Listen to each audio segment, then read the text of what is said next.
కిరణ్, ఒక కుతూహలమైన చిన్న పిల్లవాడు, తన ఇంటి పెరట్లో ఆడుకుంటున్నాడు. ఒకరోజు, పాత చెట్టు కింద, అతను ఒక వింతైన, మెరిసే విత్తనాన్ని కనుగొన్నాడు. అది రంగురంగుల కాంతితో మెరుస్తోంది. కిరణ్ ఆ విత్తనాన్ని జాగ్రత్తగా ఇంటికి తీసుకెళ్లాడు. అతను దానిని ఒక చిన్న కుండలో నాటాడు, ప్రతిరోజూ దానికి నీరు పోశాడు. అది ఏమి పెరుగుతుందో అని ఆశ్చర్యపోయాడు. కొన్ని రోజులకు, విత్తనం నుండి ఒక చిన్న మొలక వచ్చింది. అది సాధారణ మొక్కలా లేదు. దాని ఆకులు ఆకుపచ్చగా కాకుండా, ఆకాశనీలం రంగులో మెరుస్తూ ఉన్నాయి. మొక్క చాలా వేగంగా పెరిగింది. దాని కొమ్మలు నక్షత్రాల ఆకారంలో పూలతో నిండిపోయాయి. వాటి నుండి సువాసన వెలువడింది. కిరణ్ దానిని చూసి చాలా సంతోషించాడు. కాని మొక్కకు కుండ సరిపోవడం లేదు. దాని వేర్లు కుండ నుండి బయటకు వచ్చాయి. కిరణ్ ఆ మొక్కకు మరింత పెద్ద స్థలం అవసరమని గ్రహించాడు. కిరణ్ తన తాత, వర్ధన్ గారి దగ్గరకు వెళ్లాడు. వర్ధన్ గారు ఒక పాత తోటమాలి, మొక్కల గురించి చాలా తెలుసు. కిరణ్ తన మొక్క గురించి చెప్పాడు. వర్ధన్ గారు మొక్కను చూసి ఆశ్చర్యపోయారు. ఇది అద్భుతమైన మొక్క, కిరణ్. దీనికి, మంత్రపు తోట అనే ప్రత్యేక స్థలం కావాలి, అని ఆయన చెప్పారు. మంత్రపు తోట ఒక రహస్య ప్రదేశం, అది ఎత్తైన పర్వతాల మధ్య ఉంది. అక్కడి నేల మాత్రమే ఈ మొక్కకు తగినంత శక్తిని ఇస్తుంది. కిరణ్ ఆ తోటను కనుగొనాలని నిర్ణయించుకున్నాడు. వర్ధన్ గారు కిరణ్కు మంత్రపు తోటకు వెళ్లే దారిని చూపించారు. కిరణ్ తన మొక్కను జాగ్రత్తగా తీసుకువెళ్లాడు. ప్రతి అడుగులోనూ దాని మెరుస్తున్న ఆకులు అతనికి దారి చూపాయి. చివరికి, కిరణ్ మంత్రపు తోటను చేరుకున్నాడు. అక్కడ, అతను మొక్కను నాటాడు. మొక్క వెంటనే పెద్దదై, తోటను రంగురంగుల కాంతితో నింపింది. కిరణ్ సంతోషంగా శార్వరికి పాత ఇల్లంటే చాలా ఇష్టం. ప్రతి పాత ఇంటి వెనుక ఒక కథ ఉంటుందని ఆమె నమ్మకం. ఈరోజు ఆమె ఒక అగాధమైన, నిర్మానుష్యమైన ఇంటిని కనుగొంది. దాని కిటికీలు పగిలి, తలుపులు సగం తెరిచి ఉన్నాయి. ఒక వింత నిశ్శబ్దం ఆ ఇంటిని కమ్మేసింది. ధైర్యం చేసి లోపలికి అడుగు పెట్టింది. లోపల దుమ్ము, సాలీడు గూళ్లు తప్ప మరేమీ లేవు. పాత ఫర్నిచర్ ముక్కలు చెల్లాచెదురుగా పడి ఉన్నాయి. ఆమె అడుగుల చప్పుడు తప్ప మరే శబ్దం లేదు. ఆమె ఒక పాత పుస్తకాల అర దగ్గరికి వెళ్ళింది. అక్కడ పాత పుస్తకాలు, కొన్ని బొమ్మలు ఉన్నాయి. వాటిలో ఒక చిన్న, చెక్క పెట్టె ఆమె దృష్టిని ఆకర్షించింది. దానిపై వింత గుర్తులు చెక్కి ఉన్నాయి. శార్వరి ఆ పెట్టెను తెరవడానికి ప్రయత్నించింది. అది గట్టిగా మూసి ఉంది. ఆమె కొద్దిగా బలం ఉపయోగించగానే, అది నెమ్మదిగా తెరుచుకుంది. లోపల ఒక చిన్న, మెరిసే రాయి ఉంది. ఆ రాయి నుండి ఒక వింత కాంతి వెలువడుతోంది. ఆ కాంతి ఆమె చేతిలో ఉండగానే, ఇంటిలోని వాతావరణం ఒక్కసారిగా మారిపోయింది. చల్లని గాలి వీచింది. తలుపులు కిటికీలు తమంతట తాముగా మూసుకున్నాయి. శార్వరి గుండె వేగంగా కొట్టుకుంది. ఆమె చుట్టూ ఏదో ఉందని ఆమెకు అనిపించింది. ఆ రాయిని తిరిగి పెట్టెలో పెట్టి, పెట్టెను మూసేసింది. వెంటనే ఆ వింత వాతావరణం మాయమైంది. శార్వరి భయంతో వణికిపోతూ ఆ ఇంటి నుండి బయటకు పరుగెత్తింది. ఆ ఇంటి రహస్యం ఆమెను వెంటాడుతూనే ఉంది. అన్వేష, ఒక సాహస యాత్రికురాలు, ఎప్పుడూ కొత్త ప్రదేశాలను కనుగొనడానికి ఉత్సాహంగా ఉండేది. ఒకరోజు, ఆమె పాత మ్యాప్లో ఒక అదృశ్య ఆలయం గురించి తెలుసుకుంది.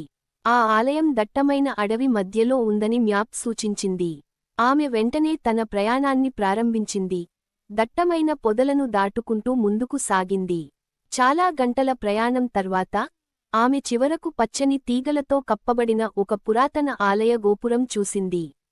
అది మ్యాప్లో ఉన్నదానికంటే చాలా పెద్దదిగా ఉంది. ఆలయం లోపల చీకటిగా, నిశ్శబ్దంగా ఉంది. ఆమె తన టార్చ్లైట్ను వెలిగించి, జాగ్రత్తగా అడుగులు వేస్తూ లోపలికి నడిచింది. గోడలపై వింత చిహ్నాలు చెక్కబడి ఉన్నాయి. ఒక పెద్ద గది మధ్యలో, ఒక పురాతన పీఠంపై ఒక మెరిసే వస్తువు ఉంది. అది ఒక చిన్న, అసాధారణమైన ఆకారంలో ఉన్న రాయి. దాని నుండి లేత నీలం కాంతి వెలువడుతోంది. అన్వేష ఆ రాయిని తాకడానికి చేయి చాచింది. అది చాలా చల్లగా ఉంది. ఆమె దానిని పట్టుకోగానే, ఆలయం మొత్తం కంపించింది. గోడలపై ఉన్న చిహ్నాలు ప్రకాశించాయి. భయంతో ఆమె రాయిని వదిలేసింది. కాని అది ఆమె చేతికి అతుక్కుపోయింది. ఆలయం మరింత వేగంగా కంపించడం మొదలుపెట్టింది. పైకప్పు నుండి రాళ్లు రాలడం ప్రారంభించాయి. అన్వేష ఆలయం నుండి బయటకు పరుగెత్తింది. రాయి ఆమె చేతికి అతుక్కునే ఉంది. ఆమె బయట పడగానే ఆలయం మొత్తం కూలిపోయింది. భారీ ధూళి మేఘం ఆకాశంలోకి లేచింది. ఆమె సురక్షితంగా బయటపడింది. కాని రాయి ఇంకా ఆమె చేతికి ఉంది. ఆ రాయి నుండి వచ్చే కాంతి ఇప్పుడు మరింత ప్రకాశవంతంగా ఉంది. ఆమె దానిని జాగ్రత్తగా పరిశీలించింది. ఆ రాయి ఒక శక్తివంతమైన పురాతన వస్తువు అని ఆమెకు అర్థమైంది.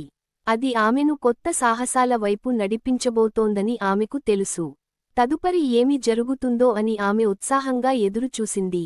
లీల అనే చిన్నారికి బొమ్మలు గీయడం అంటే చాలా ఇష్టం. తన పెన్సిల్, కాగితంతో ఎప్పుడూ ఏదో ఒకటి గీస్తూ ఉండేది. ఒకరోజు లీల తన ఊరిలోని పాత గోడల మీద రంగులు లేని బొమ్మలను చూసింది. అవి చాలా పాతబడి, అందవిహీనంగా కనిపించాయి.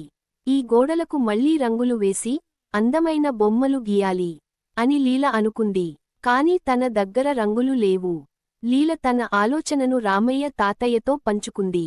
తాతయ్య నవ్వి, ప్రకృతిలో చాలా రంగులు ఉన్నాయి లీలా. వాటిని ఉపయోగించుకోవచ్చు కదా అన్నారు.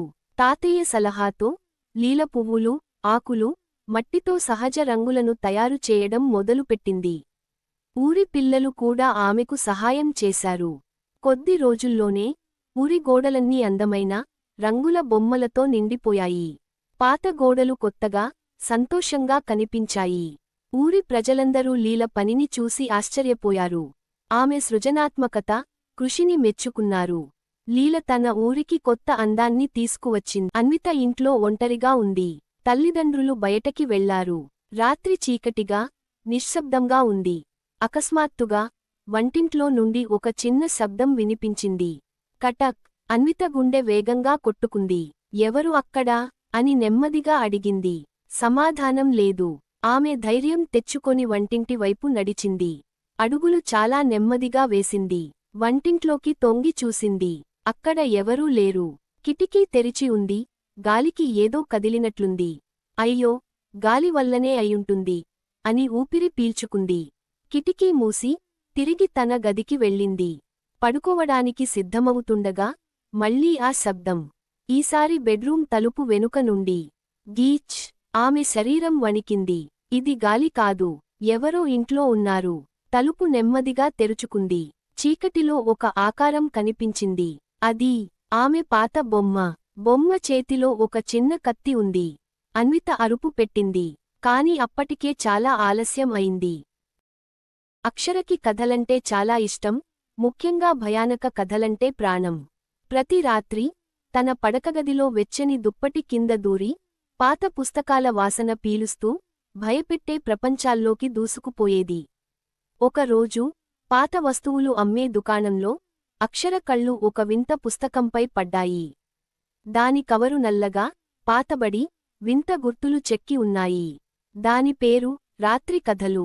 ఆ రాత్రి అక్షర తన కొత్త పుస్తకాన్ని తెరిచింది. మొదటి కథ ఒక పాత ఇంట్లో నివసించే ఒక నిశ్శబ్ద బొమ్మ గురించి. ఆ బొమ్మ రాత్రిపూట కదులుతుందని, దాని కళ్ళు ఎప్పుడూ చూస్తూ ఉంటాయని ఆ కథలో ఉంది. అక్షర కథ చదువుతుండగా ఆమె గదిలో మూలలో ఉన్న తన బొమ్మల పెట్టెలో ఏదో కదిలినట్లు అనిపించింది. అది కేవలం గాలి మాత్రమే అనుకుంది. కాని ఆమె బొమ్మల కళ్ళు తన వైపు చూస్తున్నట్లు అనిపించాయి.